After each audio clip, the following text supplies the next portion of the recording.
I never exposed my cheating wife. Karma did it better.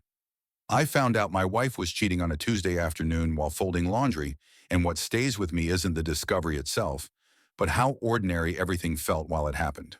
No warning, no instinct, no sense that my life was about to split cleanly into before and after. Just warm clothes, the steady hum of the dryer, and the quiet confidence of routine that makes you believe nothing truly bad can happen inside familiar walls. I wasn't snooping. I wasn't suspicious. I wasn't even thinking about her.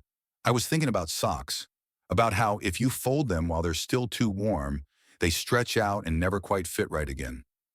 That's where my head was. That's how far removed I was from the truth. I pulled one of Emily's shirts from the dryer. Soft fabric, lavender detergent, one of her favorites. The phone in the pocket buzzed against my palm, sudden and insistent. Once, then again. I sighed, irritated more than curious, assuming it was a reminder or spam, and reached into the pocket to silence it. The screen lit up, and for a brief second, my brain didn't register what I was seeing. It took a moment for meaning to catch up to words. Can't stop thinking about last night. No name, no emoji, no attempt at humor or ambiguity. Just a sentence that assumed intimacy, memory, and shared experience. The world didn't spin. My heart didn't race. Instead, everything slowed down, like my body had decided panic would be a waste of energy. I stared at the screen long enough that the dryer finished its cycle and shut itself off behind me. The silence felt louder than any noise ever could. My mind tried to help me. It offered explanations it didn't believe. A client, a friend oversharing, a misunderstanding that would resolve itself if I just waited. But my body already knew the truth. My chest felt hollow, not tight, not painful, just empty, like something essential had quietly stepped out and closed the door behind it. I turned the phone off, slid it back into the pocket, folded the shirt carefully, placed it on top of the pile. Then I finished the laundry, every sock, every towel, every piece of clothing. I didn't rush. I didn't sit down. I didn't cry. That was the moment I learned that control doesn't always arrive with confidence. Sometimes it arrives quietly and waits to see if you're smart enough to hold on to it. My name is Michael Reed. I'm 41 years old. I manage large construction projects for a living, multi-year builds, the kind where mistakes don't announce themselves immediately, but surface months later as cracks in concrete, water damage behind walls, lawsuits that trace back to one ignored detail. At work, I'm trained to assume failure is subtle. It hides inside trust given too easily, inside systems people believe will hold without checking the load. At home, I didn't apply that thinking. Emily and I had been together for 14 years, married for 10, two kids, a mortgage, shared calendars, shared passwords, a life so intertwined it felt permanent simply because it had lasted this long. We didn't fight loudly. We didn't slam doors. We didn't betray each other, at least not in the dramatic ways people warn you about. Our problems were quiet, distance, fatigue, routine, the kind of problems people normalize because acknowledging them would require effort. Emily taught yoga part-time and ran wellness retreats on weekends. People trusted her almost immediately. She had that voice that softened when she spoke, the kind that made strangers open up without realizing they were doing it. Clients described her as grounded, authentic, safe. She talked about balance, alignment, energy, healing. I believed her because believing her made my life easier. That afternoon, she came home smiling like any other day, kissed my cheek, asked what we were having for dinner, complained about traffic, mentioned how exhausted she was from teaching. Nothing in her face suggested guilt. Nothing in her posture hinted at fear. She was relaxed, comfortable, and that told me more than anger ever could. I smiled back. Confronting her right then would have been easy, emotional, loud. It would have turned me into a character in her story, the betrayed husband she could justify lying to. I didn't want that role. I didn't want to be the reason she rewrote history in a way that made her feel better. That night, after the kids were asleep, Emily left her phone charging on the kitchen counter and went upstairs to shower. Steam drifted down the hallway. The house settled into that nighttime stillness that tricks you into thinking everything inside these walls is protected by familiarity. I didn't reach for the phone immediately. I made tea. I sat at the table. I waited until my hands stopped shaking, which surprised me because I wasn't afraid. I was alert, focused. like something inside me had switched modes without asking permission. The phone wasn't locked. That alone was a confession. People lock phones when they're afraid of discovery. She wasn't afraid. She was confident. Confident that I wouldn't look. Confident that I wouldn't understand even if I did. The conversation thread was short, but it didn't need length to be devastating. There were no hearts, no pet names, no dramatic declarations. Just familiarity, comfort, logistics, references to shared moments I wasn't part of. The man's name was Aaron. I scrolled slowly, deliberately, like I was studying blueprints for a building I already knew was unsafe. Hotel confirmations, retreat weekends, messages sent during times she claimed she was unreachable. Phrases like, wish you were here already and same place next time. This wasn't an accident. This wasn't loneliness. This was organization. I noticed something else too. Her tone was different, lighter, freer, like she wasn't performing wellness anymore. She was enjoying it. I set the phone back exactly where I found it, charger still plugged in, screen facing down.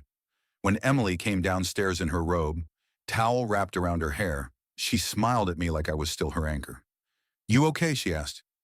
Just tired, I said. She nodded, satisfied, and went to bed. That was the moment something inside me detached.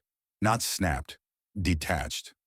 Like a safety switch, flipping quietly and cutting power to a system that no longer deserved it. The next morning I made breakfast, packed lunches, walked the kids to the bus stop, kissed Emily goodbye as she left for a morning class. She smiled at me with the same ease she always had. I didn't accuse her. I didn't test her. I watched her. I noticed how her phone never left her side anymore. How she angled the screen away from me without thinking. How she stepped outside to take calls even when it was cold. How Thursdays became late nights. How weekends turned into retreats. How new clothes appeared without explanation. I noticed how she stopped asking about my day. How conversations became transactional. How I slowly turned into background noise in my own house. And I let it happen. Because people reveal their true selves when they believe there's no cost. Instead of reacting, I prepared. I spoke to a lawyer quietly, framing everything as hypothetical. I asked questions about timelines, assets, common mistakes people make when emotions override judgment. I spoke to a financial advisor and learned what mattered, what didn't, and what could be protected without raising suspicion. I didn't hide money. I didn't plan revenge. I planned stability. Meanwhile, Emily's wellness brand started growing. Corporate retreats, executive clients, podcasts, social media engagement. She talked about expansion like it was destiny finally catching up with her. Like the life she wanted was just now becoming available. Her reputation mattered. A lot. Aaron, through careful observation, turned out to be married too. A consultant who attended one of her retreats the year before. They bonded over vulnerability exercises and the idea that they were misunderstood, trapped in lives that didn't reflect who they truly were. Neither of them thought consequences traveled across zip codes. They never do. Months passed. Emily grew bolder, less careful. She treated me like infrastructure, reliable, invisible, something that existed to support her life, but not participate in it. Aaron, meanwhile, started pulling away. Shorter messages, missed weekends, excuses that didn't quite hold. Emily noticed. She panicked quietly at first. Then she tried harder, changed schedules, added retreats, tried to regain control over something that was already slipping. Watching her try to stabilize a lie was almost painful. Almost. Because by then, I understood something important. I didn't need to expose her. I just needed to stop protecting her. And karma, when given space, is remarkably patient. The shift didn't happen all at once. Karma rarely announces itself. It doesn't kick the door in or throw accusations across the room. It waits. It observes. And then it applies pressure exactly where something is already weak. At first, the changes were small, easy to dismiss. Emily started coming home irritated instead of energized. She'd pace the kitchen while talking on the phone, lowering her voice when she saw me, stepping into the hallway like the walls might overhear her panic. She began checking her email obsessively, refreshing her inbox like she was waiting for something bad to arrive but hoping it never would. I watched all of it without comment, because the truth was, I had already grieved. Not for the marriage exactly, but for the version of myself who believed honesty was mutual by default. Once that grief passed, what remained was clarity, and clarity is quiet. Emily's retreats began to change tone. She stopped talking about inspiration and started talking about logistics, about contracts, about misunderstandings, about people misinterpreting her intentions. When someone lies long enough, they eventually forget which parts of the truth they're supposed to protect. Aaron, meanwhile, became a ghost. Where his name once appeared regularly on her screen, it now showed up sporadically, then rarely, then not at all. When she did mention him, it was with irritation instead of excitement. Control was slipping, and Emily had never handled losing control well. One evening, she came home earlier than usual. She didn't take off her shoes, didn't greet the kids. She just sat at the kitchen table and stared at nothing like she was waiting for the world to correct itself. "Something's wrong," she finally said. I nodded but didn't ask why. People talk more when you don't interrupt them. She told me clients were asking strange questions, that a corporate retreat had been postponed without explanation, that someone had hinted at ethical concerns. She laughed nervously, like humor might keep reality at bay. I listened. Then I asked one question. "Is there anything you haven't told me?" She froze. Not dramatically, just a subtle pause. The kind people don't notice unless they're looking for it. "No," she said. Quickly. Too quickly. That was the moment Karma leaned in. Because lies don't collapse under pressure, they collapse under accumulation. A week later, Emily's phone rang during dinner. She answered it on the porch, pacing back and forth like the ground was unstable beneath her feet. When she came back inside, her face was pale, her jaw clenched tight. "Who was that?" I asked. "A client," she said. Her voice sounded thin, defensive. Later that night, after the kids were asleep, she broke. Not fully, not honestly, but enough to reveal the cracks. "They think I'm involved in something I'm not," she said. Her eyes were glossy, desperate. "They're questioning my judgment." I asked again, calmly, "Is there anything you haven't told me?" She looked away. That was answer enough. What Emily didn't realize was that karma doesn't need witnesses. It doesn't need proof provided by the betrayed. It moves through other people's curiosity, other people's finances, other people's paperwork. Aaron had been careless, using Emily's brand, her client list, her credibility, selling himself as a spiritual leadership consultant without the credentials to support it, charging companies tens of thousands for programs that existed only as vague promises in inspirational language. One client did what clients always do when money disappears. They look closer. And once one person starts asking questions, others realize they should have been asking them too. Emails surfaced. Invoices didn't align. Names repeated themselves in places they shouldn't have. Aaron vanished. Deleted accounts, disconnected numbers. No explanations. Emily was left standing alone, holding a reputation built on trust she could no longer guarantee. Then Aaron's wife found out. Not through confrontation, not through rumors, through bank statements. Lawyers got involved. Subpoenas followed. Messages were requested. Names surfaced again. Emily's name came up more than once. That was when she finally came to me. Not as a partner, but as someone looking for shelter. She sat across from me at the kitchen table, hands wrapped tightly around a mug she hadn't touched. Her voice was barely steady. "Michael, did you know?" I looked at her. Really looked at her. At the fear behind her eyes. At the exhaustion etched into her face. "I knew you were lying," I said, "and that was enough." She broke then, fully. Tears, apologies, confessions wrapped in explanations. She blamed loneliness, growth, confusion.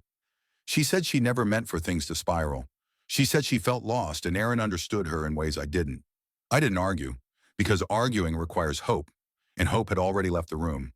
A week later, she asked for a divorce. Not because she wanted freedom, because she wanted distance from the wreckage. I agreed. The divorce process was quiet, clean, controlled. No public accusations, no dramatic statements, no exposure. People assumed we grew apart. That happens all the time. It's an explanation no one questions. Emily moved into a small apartment, tried rebuilding her brand under a different name, different logo, different language. It didn't work. Trust doesn't reset just because you rebrand it. Clients don't forget how they felt when something collapsed without warning. Sponsors don't forget silence where accountability should have been. I rebuilt my life differently, slowly, deliberately. I stayed present for my kids. I slept better. I stopped checking my phone like love was supposed to arrive in a notification. A year later, I saw Emily at a coffee shop. She looked smaller somehow, not physically, just quieter, less certain, human. We exchanged polite words. Before leaving, she said something that stayed with me. I thought you'd ruin me. I met her eyes. I didn't have to, I said. You did that yourself. She nodded. No anger, no defense, just understanding. And that's what people misunderstand about karma. It isn't punishment, it's exposure. It doesn't rush, it doesn't scream, it doesn't need your help. It waits until the lie feels safe, until everyone involved believes they've gotten away with it. Then it removes the floor. I never exposed my cheating wife. I didn't need to. I just stepped aside and let the truth walk forward on its own. And sometimes, that's the most powerful move you can make.